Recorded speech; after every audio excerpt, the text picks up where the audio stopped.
ask the archivist.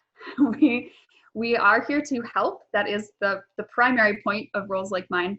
And what I see a lot of is we'll get a reference request, like a question about, do you have records about Latin American students or African American students on campus?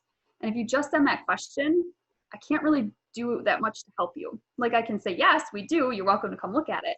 But if you give me more context, like you want to know what classes were offered that taught primarily African American cultural topics, or you're working on a research project, you're working on a book. Those are very different dynamics that can help point me to different areas. So the more context you give, the more I'm able to come back with specifics and different avenues of help. So you might just contact me and say, I want to look at this one collection. I saw it online and it looks perfect. But if you don't tell me what you're looking for in that collection, I can't do more than say, give that collection to you. If you tell me more, I might be able to say, oh, well, did you know we have this other collection that also intersect? They have like 3 folders in this other box that talk about, this shared conference between these 2 things or whatever. And so we can put those pieces together, help you kind of build that jigsaw puzzle of research, the more we know. The other piece of advice that I have, and I've mentioned this a couple of times now, is that it's not easy to do archival research. There's generally not one perfect resource that you're going to find and it will have all the answers and be beautiful and amazing and full of unicorns and rainbows.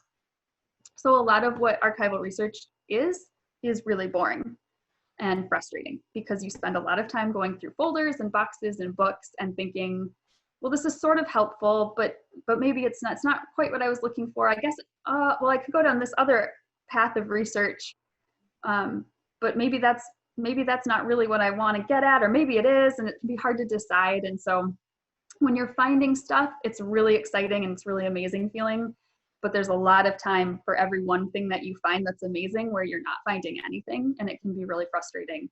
And so I would say, don't give up. Those are the points when it's best to go back to the archivist and ask for more help too.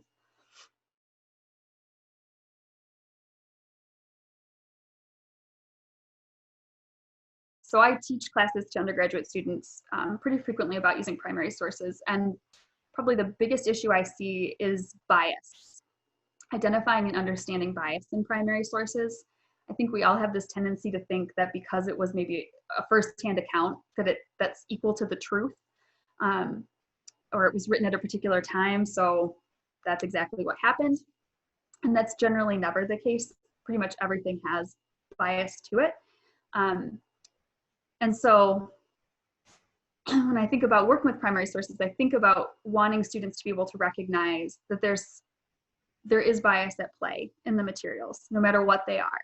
There's some kind of angle, there's an omission or an inclusion, and that all has meaning for why that is. And the classic example that I give is working with military letters. So we have many veterans correspondence collections. And there's so many things that soldiers couldn't include because they would be censored out. And so how do you fill in those gaps, by doing extra research about what was happening at the war at those points? But then letters that were written from home were self-censored in different ways. Did you want your loved one to know that things were really crappy at home right now? Maybe not. Maybe you did. But there's always intentional bias going into these things. It's in the same way that maybe you creatively tell a white lie to your parents that, downplay something that happened this weekend so that they don't worry about you.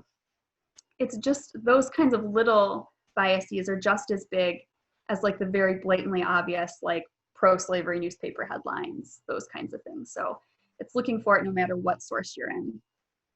And I would again reiterate that when you're working with primary sources, the perfect one probably doesn't exist. So think creatively about what you're looking at and how it's answering your question.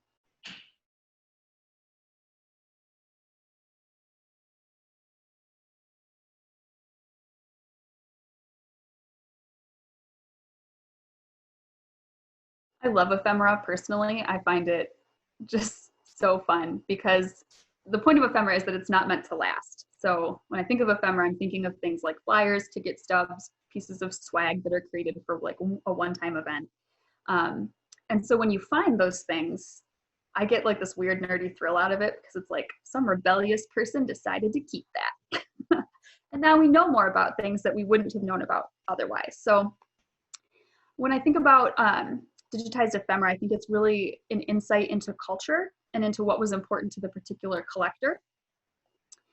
So I'm thinking of a couple of different examples. One of our, it's actually a very small collection, but it's the Grand Rapids Carnival of Fun, and it's purely ephemera based. It's like ribbons and buttons and like one piece of sheet music that tells about this event that happened 2 years in a row in Grand Rapids in the 1800s, and it was basically a big drunken riot.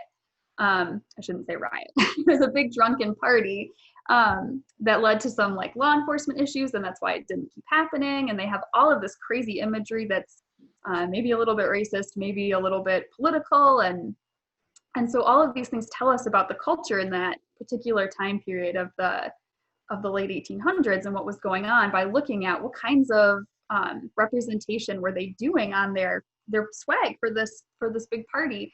And so I think that having ephemera digitized kind of combines with those other resources to tell us about what were the everyday people thinking about, feeling about this stuff, making jokes about, what was trendy at that time. Even if you look at things like flyers, and you can see how like art and design culture has changed, and you can see depending on the event or the particular group, maybe the Latin color influence on this particular kind of flyer, or thinking about our Young Lords in Lincoln Park collection, which was about a Puerto Rican political movement. And they have ephemeral pieces that were just, advertising to come to this event. And it all shows, the Puerto Rican flag, but they'd have that big kind of protesty design and how they're like the block lettering that they would use. It all has a particular feel to it and an engagement with the culture of their particular area that they were trying to kind of get people on the streets and protesting for rights for minority groups in Chicago at that time. So I find ephemera really interesting because there's so many different avenues that you can look at that it's very visual, but then combine it with these other sources to tell a really a bigger story.